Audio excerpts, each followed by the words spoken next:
வணக்கம் நண்பர்களே, வாழ்க வளமுடன் நலமுடன் வாழ்க வையகம். ரொம்ப நாளைக்கு அப்புறம் நம்ம திருப்பி அபிராமி அந்தாதி பார்க்க போகிறோம். அதுவும் பாடல்கள் பலன்களோடு பார்க்க போகிறோம். இன்று ஒரு தகவல் சுதமா யூடியூப் சேனலில் ஏற்கனவே நம்ம பலன் தரும் பதிகங்கள் பார்த்துக்கிட்டே தான் இருந்தோம். இது போன வருஷம் செப்டம்பர் அப்போ முடித்து ஆரம்பித்து அப்படியே வரிசையாக விநாயகர் சதுர்த்தி, அதுக்கப்புறம் திருப்பாவை திருவம்பாவை அப்படியே தொடர்ந்து வந்தனால ஒரு குறிப்பிட்ட இதுக்கப்புறம் நின்று போச்சு. நம்ம அதுக்கு என்ன ஏதுங்கிறத இதுலேயே நான் அந்த என்ன தம்ப்நெயிலை நான் கொடுத்துருப்பேன் அபிராமி அந்தாதிங்கிறத நம்ம பார்ப்போம். போன வருஷம் ஆடி மாதத்தில் அபிராமி அந்தாதி நம்ம 100 பாடல்களும் பாராயணம் பண்ணோம் விளக்கத்தோடவும்.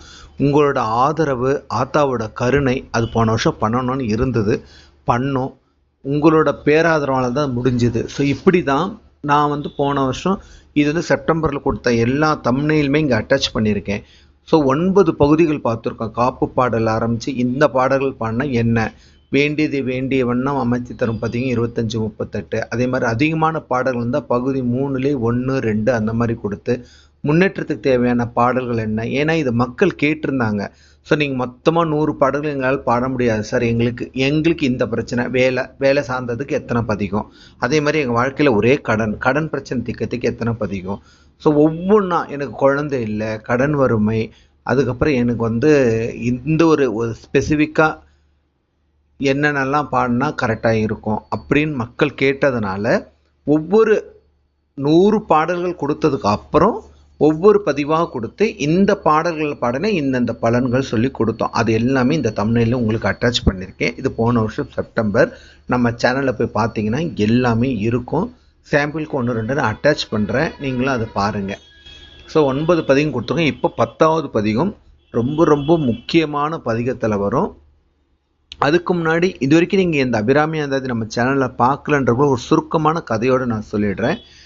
இந்த திருக்கடையூர் அபிராமி அந்தாதி, அதாவது அபிராமி பட்டர், இந்த அபிராமி அந்தாதியோட வரலாறுக்கு முன்னாடியே திருக்கடையூரில் ஏகப்பட்ட வரலாற்று சிறப்பம்சங்கள் நிகழ்ந்த இது எல்லாருக்கும் தெரியும். இருந்தாலும் நம்ம சேனல் இப்போ தான் பார்க்குறவங்கன்றவங்களுக்கு நான் புதுசாக சொல்கிறேன். ஆழகால விஷம் கடைஞ்சப்போ அந்த ஆழகால விஷத்தை இறைவன் அருந்தியது ஒரு பிரதோஷ தினம். அதுலேருந்து வந்த அமிர்தத்தை விநாயகர் என்ன பண்ணாருன்னா இந்த திருக்கடவுரில் வச்சது தான் இடம். அந்த அமிர்த கலசை வைத்த இடங்கிறனால தான் இந்த இடத்துல பார்த்தீங்கன்னா அமிர்த கடேஸ்வரர், அவருக்கு கள்ளவர்ண பிள்ளையாருன்னு சொல்லுவாங்க. இது நடந்தது இது. அதே மாதிரி யமனை காலால் எட்டி உதச்சி சூரசம்மாரம் பண்ணது தலமும் இதுதான். அதே மாதிரி அபிராமி பட்டர் 100 பாடல்கள் அபிராமி அந்தாதி பாடி எழுதுனதும் இதுதான். அந்தாதினா முதல்ல வர வார்த்தை தான் அந்த அடுத்த வர வார்த்தைக்கு தொடக்கமாக இருக்கும். முதல்ல முடிகிற வார்த்தை தான் அடுத்த வர பாடலுக்கு ஆரம்பமாக இருக்கும். ஸோ இதுதான் அந்தாதி. அதாவது முடிவே இருக்காது, ஆரம்பமும் இருக்காது, இப்படியே தொடர்ந்து இது போய்கிட்டே இருக்கும். ஸோ இந்த அபிராமி அந்தாதி உருவான வரலாறு எப்படி வந்தது எல்லாமே நம்ம சேனலில் ஃபஸ்ட் எடுத்துனே போட்டிருக்கோம். அதுவும் நான் அட்டாச் பண்ணுறேன், ஏன்னா அந்த கதையோடு இது பார்க்குறவங்களுக்கு புரியும். ஸோ அந்த கதை நான் போடுறேன். அதுக்கப்புறம் முக்கியமாக எத்தனை பதிகங்கள் போட்டிருக்கோம் அதுவும் நம்ம போடுறேன். அப்படி நீங்கள் ஒன்று எடுத்திங்கன்னா வந்துடும் எல்லாமே. ஒரே ஒரு கடைசியாக 100 பாடல்களை ஓப்பன் பண்ணவே அதில் எல்லா பாடல்களுமே இருக்கும். ஸோ இது எல்லாருக்கும் தெரிஞ்ச வரலாறு தான். அபிராமி பட்டர்கிட்ட மன்னர் இன்னைக்கு அமாவாசையாக பௌர்ணமியான்னு சொன்னப்போ ஆக்சுவலாக இன்னைக்கு அமாவாசை ஆனால் அவர் பௌர்ணமின்னு சொல்லிடுவார்.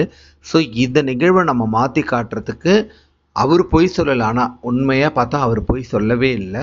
அவருக்கு மணக்கண்ணில் ஒவ்வொரு திதிகளும் அம்பாள்கிட்ட உத்தரவு வாங்கிட்டு இருந்தது. அவரோட மணக்கண்ணில் அப்போது இது அமாவாசை முடிஞ்சு பௌர்ணமி திதி போய் உத்தரவு வாங்கிட்டு இருக்கு. அம்மா அமாவாசை முடிஞ்சு போச்சு, நான் என்னோட வேலையை ஆரம்பிக்கலாமா. அந்த நேரம் பார்த்தா அம்பாளும் உத்தரவு கொடுக்க, மன்னரும் கேட்க, இவர் மணக்கண்ணில் பார்த்தது அப்படியே சொல்ல, ஆத்தாள் கடைசியாக 78வது பாடலில் தான் அருள் புரிஞ்சாங்க. காதில் இருக்கிற கம்பளை தூக்கி போட்டு அப்படியே வானத்தில் பிரகாசமாக பௌர்ணமி வர வச்சாங்களாம். அந்த மன்னருக்கு ஒரே ஆச்சரியம், ஒரு பக்தனுக்காகவா அம்பாள் இந்த அளவுக்கு இறங்கி வருவான்னு.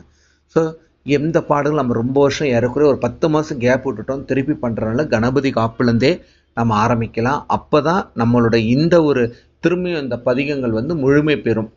ஏன்னா மொத்தம் ஒரு 30 பதிகங்கள் இருக்குது இதில். ஏன்னா ஒவ்வொன்றுத்துக்கும் தனித்தனியாக நம்ம கொடுக்குறோம். வாங்க முதல்ல கணபதி காப்புலேருந்து ஆரம்பிப்போம்.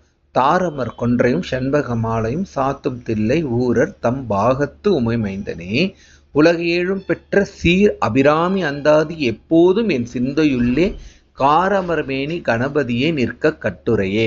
யாரா இருந்தாலும் எப்பேற்பட்ட வள்ளல் பெருமாக்களும் சித்த மகாபுருஷனும் கணபதி இல்லாம எந்த காரியம் தொடங்கினாலும் அந்த முழுமை பெறாதுன்னு தெரிஞ்சனால்தான் அன்னிலிருந்து எல்லா நூல்களிலையும், நூல்கள் மட்டும் இல்லை, பாட புத்தகம் எல்லாத்துலேயும் கணபதி காப்பு தான் இருக்கும். அதோட விளக்கத்தையும் இதில் கொடுத்துருக்கோம் பாருங்க. மாலையாக பொருந்திய கொன்றை மாலை எப்படி இருக்கும், செண்பக மலர் மாலை, அதெல்லாம் யார் அணிஞ்சிருக்காரா? தில்லை எம்பெருமான், தில்லையம்பெருமான் சிவபெருமானை குறிப்பிடுறார்.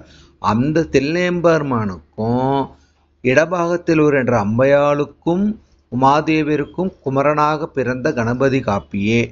கணபதிக்கு என்னுடைய இந்த கட்டுரையை நான் உனக்கு சமர்ப்பிக்கிறேன், இதில் எந்த ஒரு பிரச்சனை இல்லாமல் எனக்கு முடித்து கொடுன்னு சொல்லிட்டு கணபதி கிட்ட அபிராமி பட்டர் வேண்டுதல் வைக்கிறாரு. அது எப்படி வைக்கிறாரு பாருங்க. 7 உலகங்களும் பெற்ற சிறப்புடைய அபிராமி அம்மை யாரு? 7 உலகம், 7 உலகத்துக்கும் யார் அன்னை? ஆத்தா அபிராமி தான். அதை தான் அவ்வளோ அழகா சொல்றாரு பாருங்க. அந்தாதி என்னும் இப்பிரபந்தமானது எப்போதும் என் உள்ளத்துக்குள்ளே நிலை பெறும்படி திருவாய்மொழி தருளம் செய்வாயாக. எவ்வளவு அழகா அற்புதமா கணபதி காப்பு எழுதியிருக்காரு பாருங்க. இது இதிலிருந்து நாம் என்ன தெரிஞ்சுக்கிறோம் அப்படின்னு பார்த்தோம்னா, எதுவாக இருந்தாலும் முதல்ல விநாயகரை வணங்கிட்டு தான் அடுத்த வேலையை நம்ம செய்யணும். அது யாரா இருந்தாலும். இவருக்கு அருள் புரிஞ்ச அந்த அம்பாள் அவரே கணபதி காப்புலேருந்து தான் ஆரம்பிக்கிறார். வாங்க இந்த பதிவில் நம்ம என்ன 10வது, ஆக்சுவலாக இதில் 10ன்னு போட்டிருக்கணும், மறந்துட்டேன், அடுத்த தடவை போடுறேன். கடன் தீர்றதுக்கு இந்த காலத்தில் நம்ம ரொம்ப பிரச்சனையில் அடிபட்டு இருக்கிறது கடன் கடன் கடன் கடன். ஒரு பைசா கூட கடன் இல்லாமல் வாழ்க்கை நான் வாரத்துக்கு இந்த ஒரு பதிகமே போதுமானது. பாருங்க. இல்லாமை சொல்லி ஒருவர் தம்பால் சென்று இழிவுபட்டு நில்லாமை நெஞ்சில் நினைவுகிறேல் நித்தம் நீடுதவம் கல்லாமை கற்ற கைவர் தம்பால் ஒரு காலத்திலும் செல்லாமை வைத்த திரிபுரை பாதங்கள் சேர்மின்களே. எவ்வளவு அழகா சொல்றா பாருங்க. விளக்கத்தை பார்த்துருவோம். அதாவது இந்த காலத்துல செல்வர் இருக்கிறாங்கன்னு சொல்றோம் இல்லையா, அந்த செல்வர் அவருக்கு எப்பேற்பட்டவங்கன்னு சொல்றா பாருங்க. அந்த செல்வர் எப்படின்னா, உன்னோட வறுமையை நீ அவங்க செல்வரத்துல போய் சொல்ற, ஆனா அவங்க எப்பேற்பட்டவங்க? அவங்க நம்மளை அவமானப்படுத்தப்பட்டு நில்லாத நிலை வேண்டுமென்று நெஞ்சில் கருதுவீர்களானால், அதாவது செல்வரத்தை நாம கேட்கிறோம், அந்த செல்வந்தர் எப்படி பட்டார்ன்றது பின்னாடி சொல்றா பாருங்க. எந்த தவத்தையும் அவங்க பண்ணியிருக்க மாட்டாங்க. கற்ற இழிகுணத்தவரிடம், கல்லாமைன்னு என்ன, அவங்க படிச்சே இருக்க மாட்டாங்க, இழிகுணம் பெற்றவங்களா இருப்பாங்க. அவங்க செல்லாத பெருமிதத்தை என்பால் அருளி வைத்த திரிபுர சுந்தரின் திருவடிகளை புகழாக அடைவீர்களாக. அதாவது நீ கேட்கிறியே, ஒருத்தங்கிட்ட போய் என்ன செய்ய சொல்லி அம்பாள்கிட்ட எப்படி விண்ணப்பம் செய்யறப்பாரு. பணம் இருக்குன்னு அவன்கிட்ட போய் கேட்டா அவன் என்னை எப்படி அவமானப்படுத்துறான். சரி, இவன் அவமானப்படுத்துற தகுதி உடையவன் தானான்னு பார்க்கும்போது அவன் படிக்கவும் இல்லை, அவனுக்கு தவம்னா என்னன்னு தெரியல, எப்படி மதிக்கணும்னு தெரியல. இவங்கிட்டெல்லாம் போய் என்னைய கடன் கேட்க வைக்க சொல்றிய தாயி, இதுக்கு நான் உன்னோட பாதங்கள்ல சேர்மின்கிறேன் அப்படின்னு சொல்லிட்டு அழகா அற்புதமா இந்த பாடலை சொல்லி முடிக்கிறார் அபிராமி பட்டர்.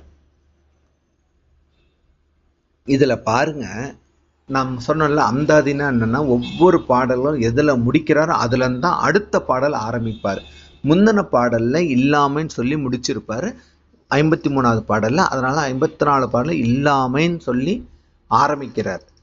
இதுக்கு பேர் தான் அந்தாதி. இது முடிவே பெறாது, போய்கிட்டே இருக்கும். இவர் ஒரு பிரச்சனையை சொல்லி அபிராமி அந்தாதி எழுத ஆரம்பிச்சு 78வது பாடல தான் அம்பாள் மனமிறங்கி இந்த சாகசத்தை வானத்தில் நிகழ்த்துவாங்க அம்பாள். இந்த பாடலை நம்ம படிக்கிறதுனால நமக்கு என்னன்னா, வாழ்க்கையில கடன் இருக்காது, செல்வம் சேரும். அப்படியே சேர்ந்த செல்வங்கள் நிலைத்து நிற்கும் செல்வம் 4 பேருக்கு நல்ல வகையில் பயன்படும். இவ்வளவும் நடக்க காரணம் என்னது? இந்த அபிராமி அந்தாதி. அபிராமி அன்னையை நீங்க பார்த்தீங்கன்னா அப்படியே பார்த்துக்கிட்டே இருக்கலாங்க. அப்படி ஒரு அழகு. இந்த 100 பாடல்களும் நீங்க கேட்டவங்க நம்ம சேனல்ல பார்த்தீங்கன்னா ஒவ்வொரு பாடலுக்கும் நான் விளக்கம் சொல்லி தான் நான் போட்டிருப்பேன். இந்த பாடலுக்கும் விளக்கம் சொல்லி தான் நான் கொடுத்துருக்கேன். அதுவும் நான் அட்டாச் பண்றேன். இந்த ஒரு பாடல் எந்த இதுல நான் கொடுத்தேன்னு பார்த்துட்டு அதையும் இந்த இதை நான் அட்டாச் பண்றேன். அப்பதான் உங்களுக்கு புரியும். மொத்தத்துல இந்த பாடல் 54, இந்த ஒரு பாடல் பல கோடி கடனையும் அடைக்கும் ஒரு வல்லமை படைத்த ஒரு சக்தி வாய்ந்த பாடல். அபிராமி பட்டர் அவருக்காக இது பிரச்சனைக்காக அவர் பாடல, பின்னால வரும் சந்ததியினருக்கு நமக்கு எந்த பிரச்சனை இருக்கோ அந்த பாடலை பாடி அதுக்கு நாம நிவாரணம் பெறணுன்ற ஒரு நல்லெண்ணத்தோட இந்த பாடலை அவர் அப்பவே நமக்காக பாடிட்டு போயிருக்காரு. இதை பாடி பலன் பெறுவாமாக.